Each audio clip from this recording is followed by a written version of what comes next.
Hi everyone, this is a top 10 list again, and in this list we are talking about. I can't believe I actually have to read my sheet to see what list I'm talking about. We're talking about films they don't want you to see. So this is films that directors either took their names off of the production, or the people involved with the production just generally don't want you to watch the film. They're not proud of it in any way, shape, or form. So let's start at number 10. We have The League of Extraordinary Gentlemen. This was released in 2003. It was directed by Stephen Norrington, and the film has like all sorts of problems. It's kind of all over the place. The film it's based on an Alan Moore comic book, which is about it's kind of like a Victorian Justice League. It takes like loads of characters from Victorian literature and around about that time and puts them together as this sort of force to be reckoned with, and they go off on an adventure trying to like save the world. I think the problem with it is that it stars Sean Connery, and the biggest issues that were there throughout the production were that Sean Connery would argue with the director, or would disagree with the director, Stephen Norrington, and the rumours are that in a lot of ways Sean Connery sort of became like a creative force behind the film rather than Stephen Norrington, which I love Sean Connery, but you just can't do that. You've got to let the director do his thing. And the production had loads of other problems as well. Like there was flooding and loads of other issues with sets got damaged and things like that. And I think that it's a film that could have been good, could have been great, but once again, an adaptation of an Alan Moore piece of work is poorly done. And Stephen Norrington, I don't think, even turned up for the premiere for the film, which tells you everything you really need to know. So that's number 10. Number 9, we have Woman Wanted, which was released in 2000. This is probably a little bit more of an unknown film. I have to say I haven't watched the whole film, but I've watched clips of it. It was directed by Kiefer Sutherland, and it also stars Kiefer Sutherland. And it's about a widower and his son living alone, and they sort of hire a housekeeper to help with running the house. I think it's kind of like a sort of romantic sort of story. It's awful. Let's say I've not watched the whole thing, but I've watched bits of it. It's kind of like a upmarket version of The Room. The editing is just unbelievable. The pacing, the story, everything is just crazy. It's laughably bad, and Keith Sutherland actually took his name off of the project, off of the film, in terms of like being a director. He was that disappointed in it, so you don't know whether that was his fault or whether studio involvement or what. But I'll leave a link to a clip down there. It's really terrible. Anyway, so number 8 is Dune, which was released in 1984. That was directed by David Lynch, and it's a film that is very uneven. It's a science fiction film. It's based on book by Frank Herbert, and it's about this distant planet, which is like a desert planet where there are two feuding families who are constantly at war with one another on this planet to try and gain control over the production of something called spice, which is a commodity that they can then sell on, and whoever controls the spice sort of controls the empire, that sort of type of thing. And it is first of all, the art design, production design, phenomenal, fantastic. It's a beautiful film to look at. It's really dark in places. It's quite scary in places, I think, and the whole art design is so good that I think it's something that has been copied since. So the film at least has had an influence. The problem with it is that there's numerous cuts out there of the film. People arguing about, some cuts fixed the film, and I have to say, I haven't watched the theatrical version in years. A couple of years ago, I picked up the special edition DVD, which was like a 3 hour cut of the film. I don't think David Lynch has actually done a cut of the film, but I do know that I think he was very unhappy with the way the film turned out, and he was very unhappy with how it was edited. He didn't get final say on the edit of the film. So I would say though, definitely watch it. It's worth watching, but it's not exactly entertaining. It's kind of it's interesting to watch, um, because it's kind of unlike anything else you'll kind of see, and um, obviously it was one of these films that came in the wake of Star Wars, but it's not a Star Wars film. It's very, very dark. Anyway, so that's Dune at number 8. At number 7 we have Memoirs of an Invisible Man, which is directed by John Carpenter. John Carpenter's my favourite director, and this is a film that is much maligned even by staunch Carpenter fans. It was released in 1992. It stars Chevy Chase, which is really what the problem with the film is. See, I like Chevy Chase as a comedy actor. I think Fletch is a great film. I even like, Fletch Lives, a sequel. He was phenomenal in Caddyshack. He's he's I like films like Spies Like Us and stuff like that, and obviously Saturday Night Live stuff. But I think what happened with Memoirs of an Invisible Man is that John Carpenter keeps talking about a film where he had the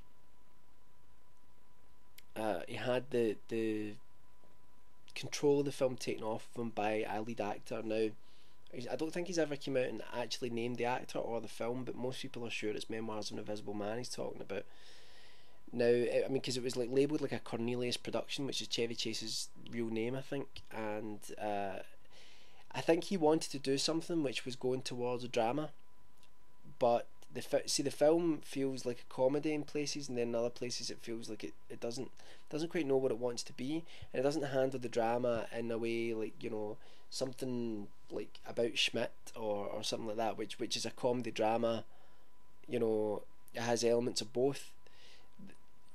The elements don't really meld here, but I have to say I like the film. Sam Neill plays the villain in it. I think he does an excellent job. The film is an updating of H.G. Wells' story, The Invisible Man, and it's about a character who gets caught in the midst of this sort of experiment, which goes wrong, which leaves him invisible, and then you've got like corporate espionage, corporate espionage going on, where you've got like Sam Neill trying to find the Invisible Man, and it's kind of a cat and mouse type tale, but I enjoy it. I think it's a lot better than people give it credit for, but I do understand when you watch it, it doesn't really feel like a John Carpenter film. I think if he had been given his way, I imagine there would have been a real subversive element to it. I think there would have been more of a bite to it. I think there probably been more of social commentary to it as well. But it's still enjoyable. But John Carpenter is not a fan of the film. Similarly, although it's not on my list, Christine, which was a film John Carpenter did in the early 1980s, is a film that he was essentially a director for hire on. I think he's been quoted before as saying that he'd only directed the film because it was like the only job he could get. It's based on a Stephen King novel. I think Christine's a good little horror film, but again, you can tell that it's not entirely a Carpenter flick. That he's really just trying to give perhaps producers or other people involved what they want, and that was just to get himself back in to Hollywood so that he could get the chance to make some more films. So that's number 7, Memoirs of an Invisible Man. Number 6 is Spartacus.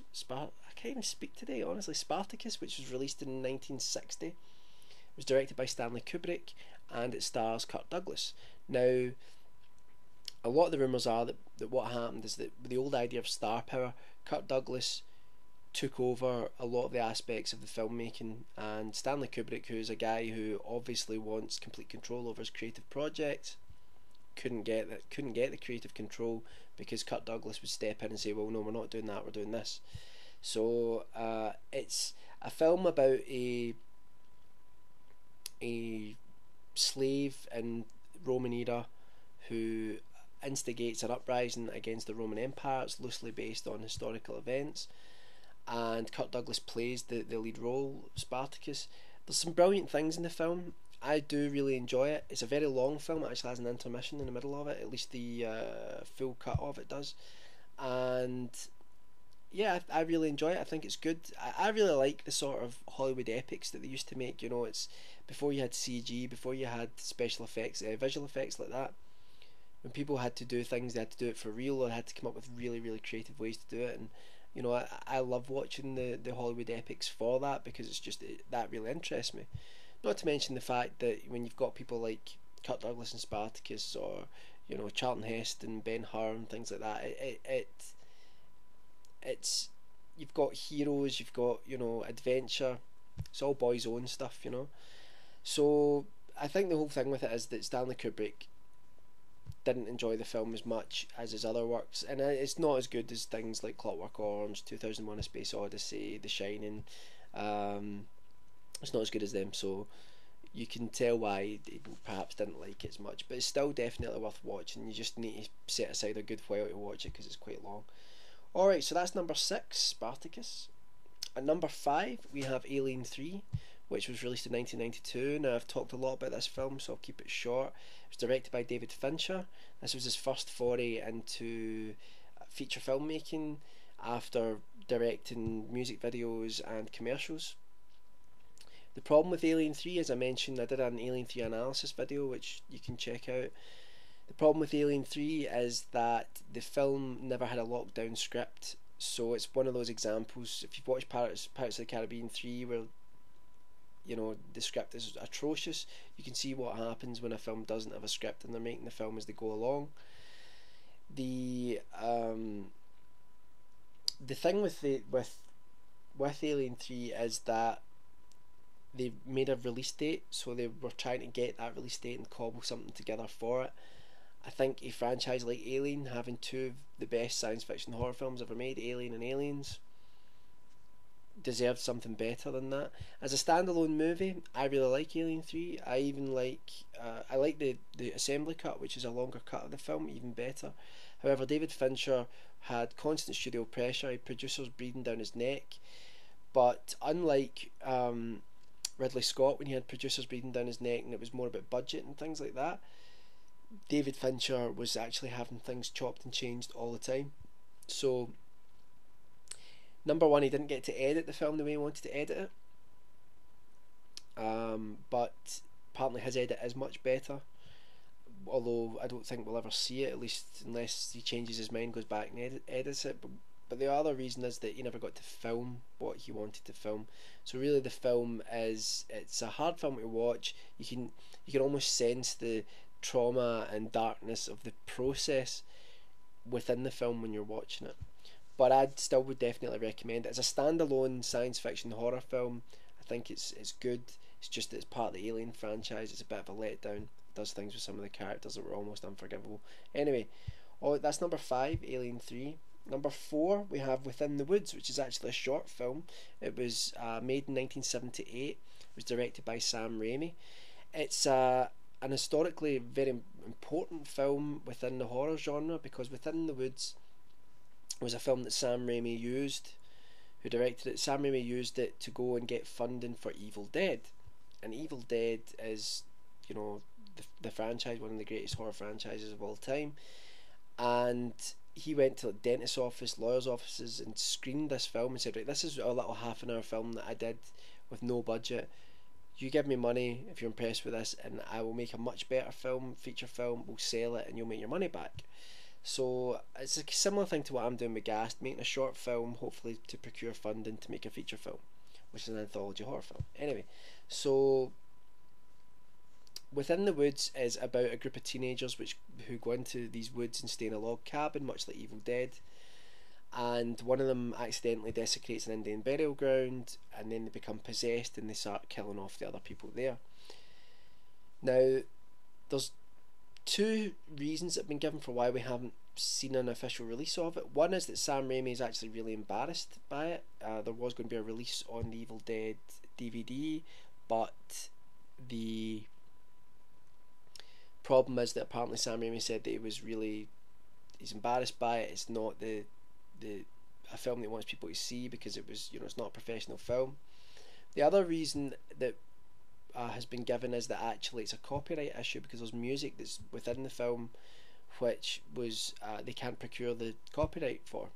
So I think it's maybe a little bit of both. Sam Raimi's unsure about releasing it, and then you've also got you've got the fact that you've got the copyrights. They probably could maybe pay a little bit to get that, but they're not willing to do it because he's not behind releasing the film.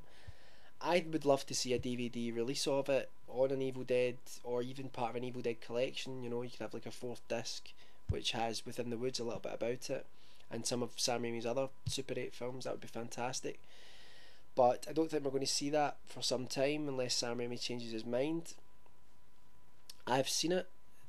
The only version that's kicking around is a VHS bootleg, which is really degraded. So you've got to be prepared for that.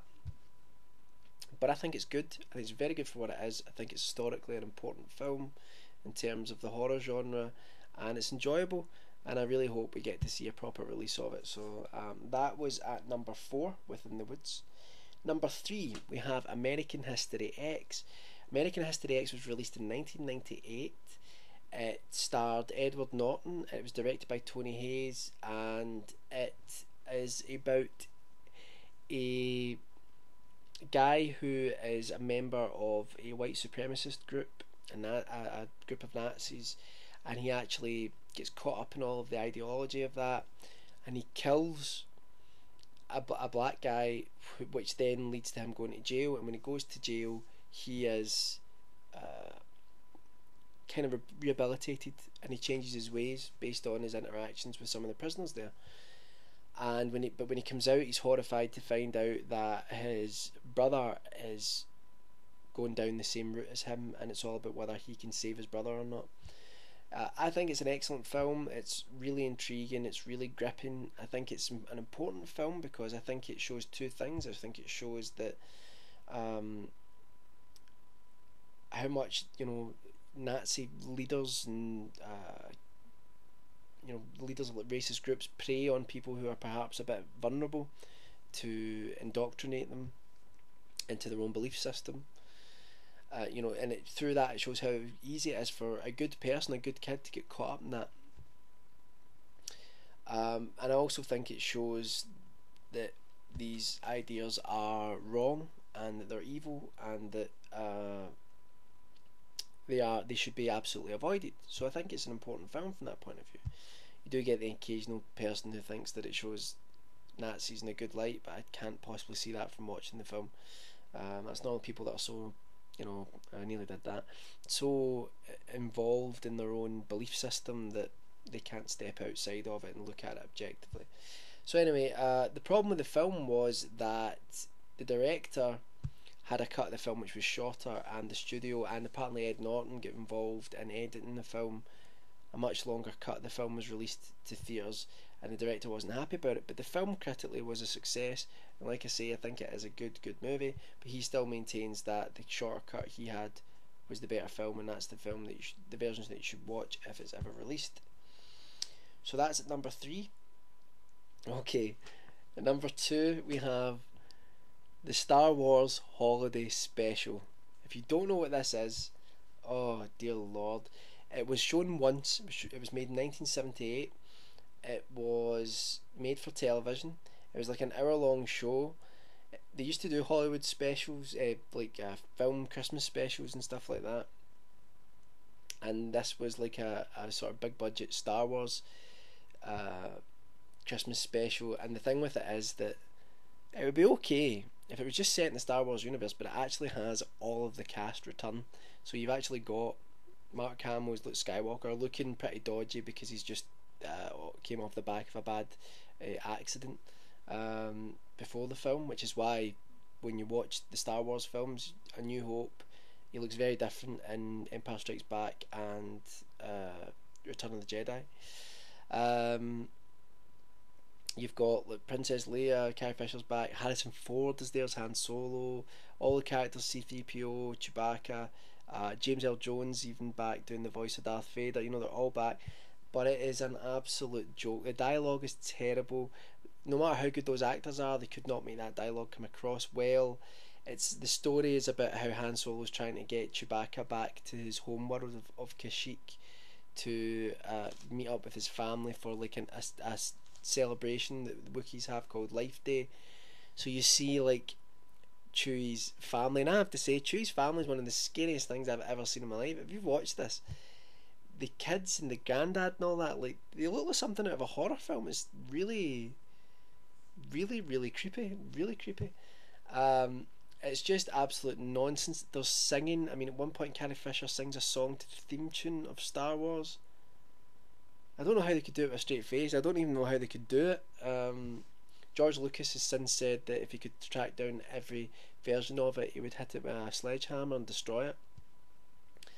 So the film is out there. It is bootlegged. I don't know if you'll be able to find it. Check it out.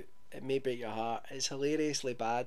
There is a cartoon part in the middle of it which expands Boba Fett's character, which is pretty good, but apart from that, it's woeful, really terrible, and you just cannot believe that it has all of the cast from the original film.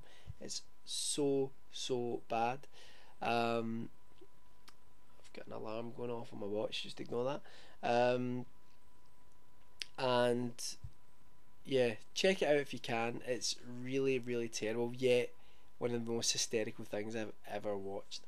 Okay, so number one, we have The Day the Clown Cried. Now, this was supposed to be released in 1972. It was made by Jerry Lewis, the famous comedian who did like Nutty Professor. Now, it's a film that actually was never released, so we can't really say what it would be like. Harry Shearer of Simpsons and Spinal Tap fame has seen an early cut of it. He says you cannot fathom how bad it is. Jerry Lewis apparently had a real drug problem during it. The idea is basically, the problem with it is the whole idea of it. It's about a German clown who gets taken to a concentration camp because he's found drunkenly imitating and making fun of Hitler. But when he goes there, he's actually asked by the Nazis to be a clown to the kids and actually lead them into the gas chamber. So I mean, that's wow. Just wow. The thing is, as much as people slag that idea, it's ludicrous in a lot of ways, but I'm sure you probably could have made a really touching sort of drama about that, I suppose, in a way, if you were very clever with it. But apparently it's the fact that the film has it's comedy and it has drama. It's supposed to be a serious film about the Holocaust, but also that it's meant to be really funny in places as well. And Harry Shearer said that you've got no idea how badly there's comedy elements when there shouldn't be comedy elements, and there's drama when there shouldn't be drama. It's just upside down. And the film ends apparently with Jerry Lewis actually getting the children to the gas chamber, and instead of him rescuing the children or anything like that, he just, when he realises what's happening, he just goes into the gas chamber himself, and that's how it ends. So they all die, the children and Jerry Lewis die. Wow. just even like just even saying what the film is about, that's pretty terrifying. He apparently, Jerry Lewis, for a while in 1985, I read this online, he was quoted as saying that he thought it was a film people had to see, and now he's kind of like, no. Apparently he's got one copy of it in his vault, and that's his only copy that survives. So I don't know, maybe when Jerry Lewis sadly passes away, you might get a copy of it, you might see it, but I very much doubt it. I mean, what a terrible idea for a film. Anyway, so that's it, my top 10 films that the filmmakers didn't want you to see. 25 minutes in. Yeah, so what are yours? What do you think of those films? Are there any ones that you know of that either filmmakers or actors, actresses weren't happy with, or producers weren't happy with, writers weren't happy with? Which ones do you know about? And let's say, what do you think of these ones? I was going to do my Vault of Horror review for today to finish my Amicus Anthology Horror Review series. I've done some work on it, but it will be up tomorrow. So this is today's video, obviously, and Vault of Horror review will be up tomorrow. So as always, check out the forums below, and I hope you're all doing well, and I'll see you soon.